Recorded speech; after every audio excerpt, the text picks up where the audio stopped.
And respectable parents. దీన్ని sketch sheet అని అంటామండి. దీన్నే మనం స్కెచ్ షీట్ అంటాం. ఈ స్కెచ్ షీట్ ఎందుకు యూజ్ అవుతుందో మీకు ఇప్పుడు చెప్తాను నేను ఈ వీడియోలో. కాస్త ఓపికతో చూడండి ప్రతి ఒక్కరు. జనరల్గా మనం నోట్బుక్స్లో ఇలాంటి వైట్ పేజెస్ ఉంటాయి కాబట్టి పిల్లలు చాలామంది స్ట్రైట్గా రాయలేరు.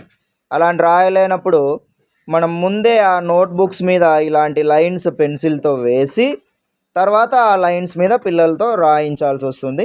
కొంతమంది టీచర్స్ అలా చేస్తున్నారు. సో ఇలా చేయడం బదులు ఇలాంటి స్కెచ్ షీట్ని యూజ్ చేసి మనం పిల్లలతో రాయించామంటే వాళ్ళకి టైం సేవ్ అవుతుంది, బెస్ట్గా వాళ్ళు రాయగలుగుతారు. రేపొద్దున ఇలాంటి వైట్ పేపర్ మీద డైరెక్ట్గా రాసేటప్పుడు కూడా వాళ్ళ హ్యాండ్ రైటింగ్ చాలా స్ట్రైట్గా నీట్గా వస్తుంది.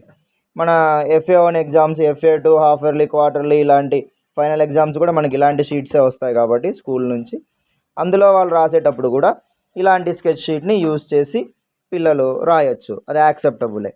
సో ఈ స్కెచ్ షీట్ని పిల్లలు ఏ పేజ్ అయితే రాస్తారో దాని కింద ఇలా ఉంచి ఆ పేజ్ మీద పిల్లలు రాసేటప్పుడు వాళ్ళకి ఆ లైన్స్ అనేవి కనిపిస్తాయి.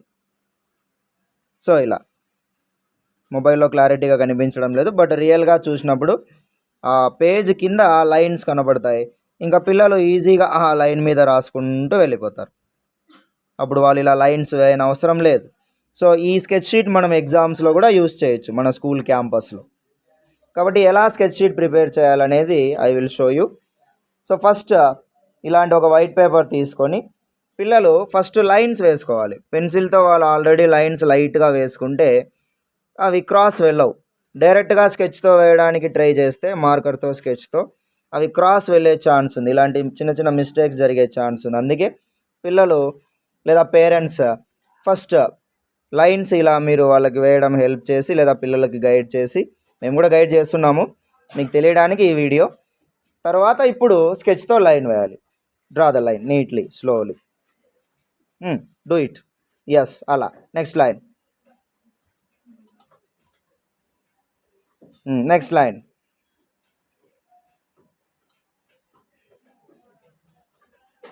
Next line. So dear parents, మేము చేసే లోపలే ఇక్కడ ఒక student, one of the best student వేశాడు from 7th grade. Give him big round of applause. 8th grade. Big round, big round. Very good, keep it up. Go back. ఇదిగో ఇక్కడ చూడండి ఎంత బ్యూటిఫుల్గా వేశాడో ఈ పిల్లవాడు. ఇది ఓల్డ్ స్కెచ్ షీట్. ఇక్కడ అమ్మాయి వేస్తూ ఉంది. Going on, process is going on.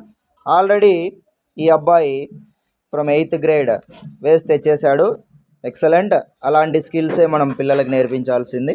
ఇప్పుడు ఈ షీట్ని ఇక్కడ ఉంచి ఏ పేజ్ మీద అయితే రాస్తామో దాన్ని ఇలా చేస్తే ఇక్కడ చూడండి ఎంత క్లియర్గా మొత్తం మనకి ఆ లైన్స్ అనేవి అపియర్ అవుతాయి ఈ వైట్ షీట్ మీద. ఇది కదలకూడదండి, ఇంకా కింద ఉన్న స్కెచ్ షీట్ కదలకూడదు. కదిలిందంటే మళ్ళీ లైన్స్ ఇక్కడ మారిపోతాయి. సో చాలా క్లియర్గా ఫిక్స్ చేసుకొని పిల్లలు ఇప్పుడు దీని మీద రాశారంటే ఎవ్రీ సెంటెన్స్ చాలా స్ట్రైట్గా కరెక్ట్గా వస్తుంది. రాసిన తర్వాత మళ్ళీ ఈ స్కెచ్ షీట్ తీసేసి ఇంకొక పేజ్, ఎప్పుడైతే వాళ్ళు నెక్స్ట్ పేజ్కి వెళ్తారో ఆ పేజ్ కింద మనము ఈ షీట్ని ఉంచవచ్చు. ఇలా ఉంచి మళ్ళీ సేమ్ పిల్లలు చాలా స్ట్రైట్గా రాసుకుంటూ వెళ్ళిపోతారు. దీన్నే మనం స్కెచ్ షీట్ అంటాం. ఇదిగో ఇక్కడ రెడీ అయిపోయింది చూడండి. So this is called sketch sheet. ఇలా సో ఇలా ఈ స్కెచ్ షీట్ యూజ్ చేయడం పిల్లలు వాళ్ళు హ్యాబిచువేట్ లేదా అలవాటు చేసుకున్నారంటే ఇంకా ఈ వైట్ పేజెస్ మీద కూడా ఎక్సలెంట్గా వాళ్ళు హ్యాండ్ రైటింగ్ రాస్తూ వెళ్తారు. 10th standardకి వచ్చేలోపు బెస్ట్గా ఉంటుంది హ్యాండ్ రైటింగ్ వాళ్ళది.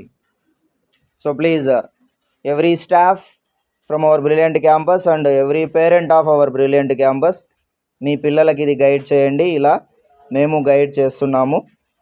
సో మన ఇద్దరి ప్రయత్నం ఉంటేనే పిల్లలు సక్సెస్ అవుతారు స్టడీస్లో.